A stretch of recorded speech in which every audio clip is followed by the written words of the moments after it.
আমার ভাইকে কেন গ্রেফতার করা হয়েছে এবং কেন বার্গেনিং করা হলো? পুলিশের কাজে বাধা দেওয়ার অভিযোগে গ্রেপ্তার হওয়া বৈষম্য বিরোধী ছাত্র আন্দোলনের হবিগঞ্জ জেলা শাখার সাধারণ সম্পাদক মাহাদি হাসান অবশেষে জামিন পেয়েছেন। শনিবার সন্ধ্যায় গ্রেপ্তারের পর রাতভর থানা ও আদালত চত্বরে টানা বিক্ষোভে উত্তপ্ত হয়ে ওঠে হবিগঞ্জ। একই সঙ্গে রাতেই আদালত বসিয়ে জামিন শুনানির দাবিও ওঠে। 4 জানুয়ারি সকাল 9:30টার দিকে মাহাদি হাসানকে হবিগঞ্জ জুডিশিয়াল ম্যাজিস্ট্রেট আদালতে হাজির করে পুলিশ। শুনানি শেষে সকাল 10:15 দিকে আদালত তার জামিন মঞ্জুর করেন। বিষয়টি নিশ্চিত করেছেন মাহাদির আইনজীবী এম.এ. মুজিব।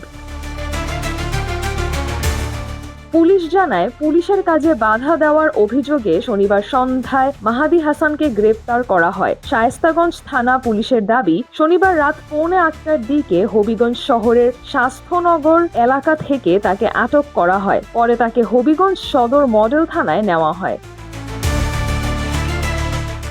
গ্রেপ্তারের পর থেকেই মাহাদির মুক্তির দাবিতে বৈষম্য বিরোধী ছাত্র আন্দোলনের নেতাকর্মীরা হবিগঞ্জ সদর মডেল থানার সামনে জড়ো হন। রাতভর বিক্ষোভ চলার পাশাপাশি তারা রাতেই আদালত বসিয়ে জামিন শুনানির দাবি জানান। তবে রাতে আদালত না বসায় রোববার সকালে তাকে আদালতে হাজির করা হয়। এদিকে রোববার সকাল থেকেই মাহাদির মুক্তির দাবিতে আদালত প্রাঙ্গণে বিক্ষোভ করেন সংগঠনটির নেতাকর্মীরা। পরিস্থিতি নিয়ন্ত্রণে আদালত এলাকায় অতিরিক্ত নিরাপত্তা জোরদার করা হয়।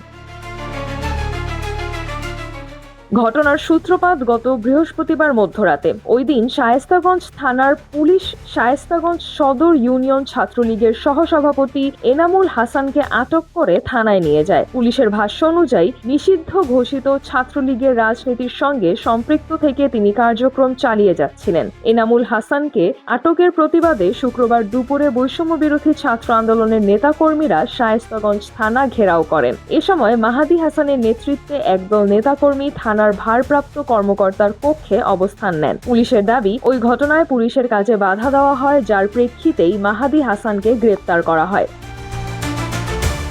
Sijratul Abha, news desk, daily our Bangladesh.